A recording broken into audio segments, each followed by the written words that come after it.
Apple's iPhones will undertake a comparatively big redesign this year, and the team from Cupertino is expected to ditch LCD displays for a complete switch to OLEDs in 2020, as well as introduce a flatter side frame. The display diagonals are expected to stay 5.8-inch, 6.06-inch, and 6.4-inch, but a new 5.4 iPhone 12 is expected to be introduced, and the flexible OLEDs will be weaved into a new external look. The tip about the redesigned iPhone 2020 model's jibes with the rumor that Apple may reinvent the notch into a smaller top bezel protrusion.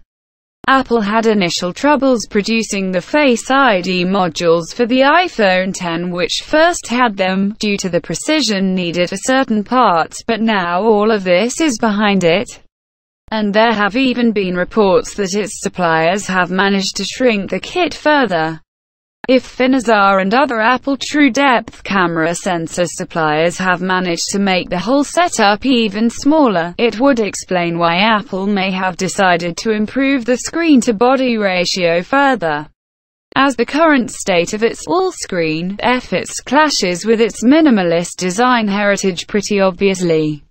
In addition, Apple has already patented several ways it might go about without a notch. One includes holes in the display itself, and another a matrix underneath that will let the sensor emitters pass between the pixels themselves. Thus, all rumors point that it may shrink the notch a bit to even out with the frame more. From the same Mobile Direct.ro source that tipped us about the iPhone 6 design based on case maker CAD and image renders, now comes the iPhone 12 design, and the notch has indeed shrunk a tad,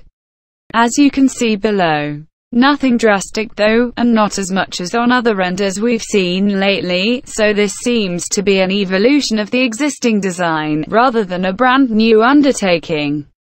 If the renders here hold water in the end, Apple iPhone 12 series image renders for the iPhone 12 series, Apple will reportedly introduce a new metal mid-frame shape that you see above,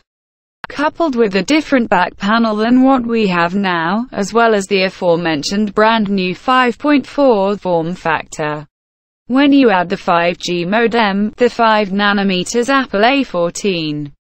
and the potential for LiDAR cameras on the back of the Pro models, the innovation may be just enough to attract the upgrade crowds.